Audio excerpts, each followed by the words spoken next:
1 மணி நேரம் நடக்கணும் ஒரு நாளைக்கு. நடைன்னா உடனே 10 பேர் சேர்ந்து கையை கால் ஆட்டிட்டு எல்லாரும் ஒன்னாச்சு, எடப்பாடி என்ன பண்ணார் தெரியுமா, ஸ்டாலின் என்ன பண்ணார் தெரியுமா, அந்த படம், இப்படிலாம் கதை பேசிட்டு போகாதீங்க.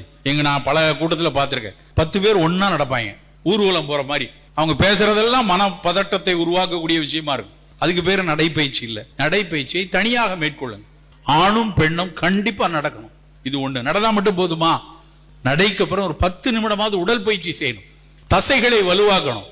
நல்ல டார்சிப்ளெக்ஷன், நல்ல காலை தட்டி தட்டி காலுக்கு எக்ஸசைஸ் பண்றது, குவாட்ரிசெப்ஸ் எக்ஸசைஸ் பண்றது, ஹாம்ஸ்ட்ரிங் எக்ஸசைஸ் பண்றது, இப்படியான பயிற்சிகள் ரொம்ப ரொம்ப அவசியமான விஷயம். தினசரி ஒரு 10 நிமிடம் உடல் பயிற்சி, 5 நிமிடம் நல்ல மூச்சு பயிற்சி, 7 மணி நேரம் தூக்கம், 3/4 மணி நேரம் நடை, 10 நிமிடம் உடற்பயிற்சி, 5 நிமிடம் மூச்சு பயிற்சி, கூடவே உணவு பழக்கம் இருந்தால் இந்திய தேசத்தில் இந்தியர்களாவே இருப்போம்.